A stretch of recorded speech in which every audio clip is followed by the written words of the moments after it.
Good morning everyone. Ankana রোজ নামছে আর একটা নতুন দিনের গল্প নিয়ে আজ আবার তোমাদের কাছে চলে এসেছি।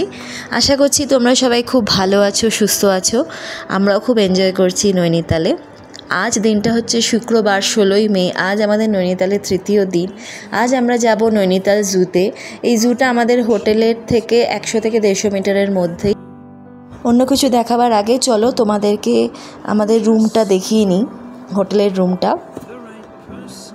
প্রথমেই দেখাই বাথরুমটা বেশ পরিষ্কার।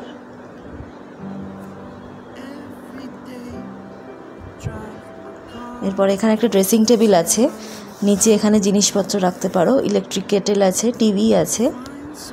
উডেন ফিনিশের ওপর রুমটা, পাহাড়ি এরিয়া বলে। এখানে রিশানকে এখনও তুলিনি, ঘুমোচ্ছে, একটু পরে ডেকে দেবো। এখানে একটা সোফার মতো আছে, বসার জায়গা। আমাদের হোটেলের নাম হচ্ছে হোটেল মহারাজা। এটা নৈনিতাল লেকের একদমই কাছে। এরপর আমরা চলে গেছিলাম আমাদের ইনহাউস রেস্টুরেন্টে, হোটেলের ইনহাউস রেস্টুরেন্টে। সেখানে একটু ব্রেকফাস্ট করে বেরিয়ে যাব। আজকে ভোরের দিকে একটু বৃষ্টি হয়েছিল, ভোর মানে 6টা সাড়ে 6টা নাগাদ। আমি তো তাড়াতাড়ি উঠি, টের পেয়েছিলাম আমি। তাই আজকে রোদ আর নেই, চারিদিকটা একদম মেঘলা মেঘলা হয়ে আছে, অন্ধকার হয়ে আছে, আর খুব হাওয়া দিচ্ছে, খুব ঠান্ডা পড়ে গেছে।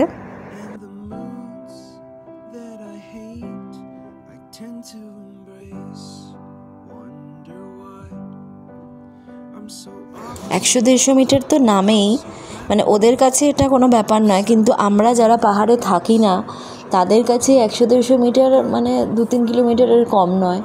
একবারে হাঁটাই যাচ্ছে না, একটু করে রেস্ট নিচ্ছি আর তারপরে আবার এগোচ্ছি। তবে হ্যাঁ, ওরা জায়গায় জায়গায় বসার ব্যবস্থা করেছে, একদম নিট অ্যান্ড ক্লিন। তোমার বসতে কোনো ঘেন্না লাগবে না, সুন্দর তুমি রেস্ট নিয়ে নিয়ে যেতে পারবে। আসলে 100-150 মিটার পর চিড়িয়াখানার মেন গেটটা, তারপরে আরও 200 মিটার হাঁটার পর এন্ট্রিটা, সেখানে টিকিট কাউন্টারও আছে। এখানে এন্ট্রি ফি হচ্ছে 100 টাকা করে, আর সিনিয়র সিটিজেন আর স্পেশালি এবেলড মানুষদের জন্যে এন্ট্রিটা ফ্রি। এত খাড়াই এখানে, রিশানের মতো একটা হাইপার বাচ্চাও শান্ত হয়ে বসে আছে। আমার কাছে একটা ব্যাগে রিশানের জন্য টুকটাক একটু খাবার ছিল, ওই চিপস, একটু ঝুরি ভাজা, ওরম টাইপের ছিল। ঢোকার সময় ওগুলো সব ওরা নিয়ে নিয়েছিল, একটা টোকেন দিয়ে দিয়েছিল। একটু একটু করে সব খাঁচারই ভিডিও নিয়েছি তোমাদেরকে দেখাও বলে। এগুলো পাহাড়ি প্রজাতির মুরগি। এতটা হেঁটে এসেও রক্ষে নেই, এক একটা খাঁচা এক একটা চড়াইয়ের ওপর। আমাদের যে সাইট সিইং যে করিয়েছিল, যে ড্রাইভার, সে আমাদের বলেছিল জুটা ওই সাইট সিইংয়ের মধ্যেই দেখে নিতে। ভাগ্যিস আমরা ওই সাইট সিইংয়ের দিনের জুটা দেখিনি, কারণ একটা জু দেখতে গিয়ে আমরা যা ক্লান্ত হয়ে পড়েছি। এইবারে এসে গেছে আসল অ্যাট্রাকশন, রয়্যাল বেঙ্গল টাইগার। কপাল ভালো, ওনার দর্শন পেয়েছি। তবে এদেরকে দেখে যা মনে হলো এরা ওয়েল ফেড, ভালোই খাওয়া দাওয়া দেওয়া হয় এদের। আর যেটা সবচেয়ে বেশি ভালো লাগলো সেটা হচ্ছে খুব পরিষ্কার পরিচ্ছন্ন।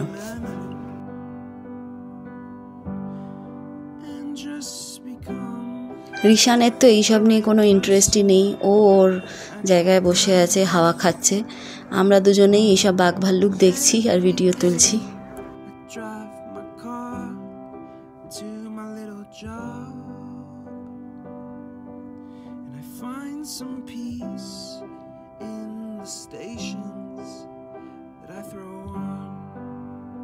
এবার এসছি হিমালয়ান গড়ালের খাঁচায়। এইটা বোধহয় ছেলে হিমালয়ান গড়াল, এটাকে না আলাদা করে দিয়েছি। আর ভেতরে খাঁচার মধ্যে মা আর তার বাচ্চা রয়েছে। জানি না কেন একে আলাদা করে দিয়েছে। এই ঢোকার অনেকক্ষণ ধরে চেষ্টা করছে, কিন্তু বেচারা ঢুকতে পারছে না। এই যে এটা হচ্ছে মা, আর তার পেছনে তার ছোট্ট বাচ্চাটা, দেখো কি মিষ্টি।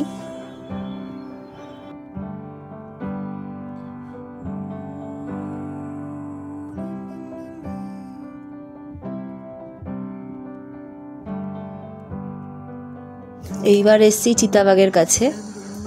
এই খাঁচাটার মধ্যে 4খানা চিতাবাঘ আছে একসঙ্গে।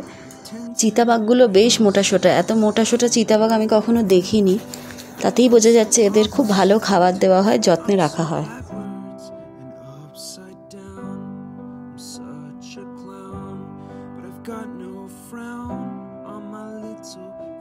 এটা আর একটা হিমালয়ান গড়ালের খাঁচা।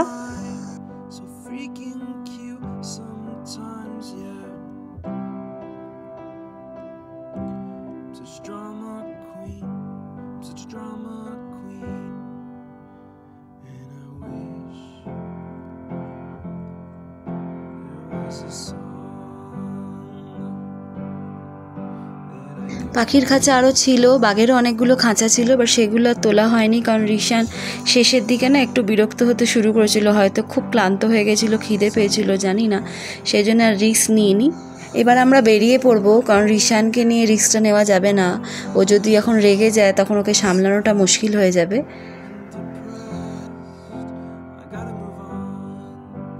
নিচের দিকে আসার পর দেখলাম রিশান একটু চুপ হয়ে গেছে, একটু শান্ত হয়ে গেছে, তাই এখানে একটা সুন্দর জলাশয় করা আছে, এখানে একটু বসে রেস্ট নিয়ে নিলাম আমরা। এই জলাশয়টার মধ্যে কয়েকটা মাছও আছে। প্রথমে ভেবেছিলাম জু থেকে বেরিয়ে সরাসরি কোনো রেস্টুরেন্টে ঢুকে লাঞ্চটা সেরে একেবারে হোটেলে ঢুকবো, বাট সোমদেব বলল না, এখান থেকে বেরিয়ে আগে হোটেলে ঢুকে একটু রেস্ট নিয়ে তারপরে যাব খেতে। চলে এসেছি আমরা রেস্টুরেন্টে। এই রেস্টুরেন্টের নাম দিল্লি দরবার, ম্যাল রোডেই এই রেস্টুরেন্টটা, একবারে খুব সুন্দর নৈনিতাল লেকের ভিউ পাওয়া যাচ্ছে।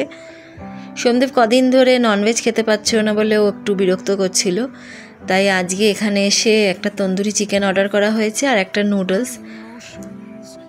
তন্দুরি চিকেনটাও একটু মোটামুটি হয়েছে, এমন কিছু ভালো ছিল না, আর এই নুডলসটা তো আমার একদমই ভালো লাগেনি, খুব মিষ্টি মিষ্টি ছিল।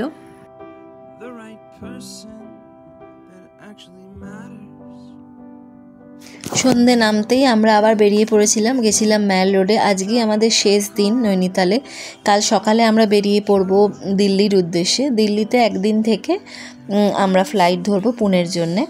রাত্রিরে চলে এসেছিলাম নৈনিতালে পুরোহিত নামে একটা রেস্টুরেন্টে, সেখানে পনিরের একটা আইটেম তন্দুরি রুটি অর্ডার করেছিলাম।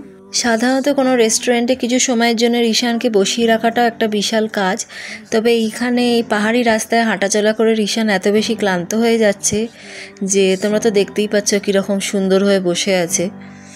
ভেজ রেস্টুরেন্ট হলে কী হবে, রেস্টুরেন্ট কিন্তু একদম প্যাকড, পুরো হাউসফুল। তোমাদের আগের দিন বলছিলাম না এখানে ভেজ খাবার প্রবণতাটাই বেশি। যাই হোক, খাওয়া দাওয়া সেরে বাড়ি গিয়ে আর কিছু শ্যুট করিনি, ঘুমিয়ে পড়েছিলাম, রাতও হয়েছিল। ব্লগটা আমি আজকে এখানেই শেষ করব। তোমাদের যদি ভালো লেগে থাকে প্লিজ লাইক শেয়ার করো, আর যারা নতুন দেখছো প্লিজ সাবস্ক্রাইব করে দিও। চলো পরে আবার কথা হবে, টাটা।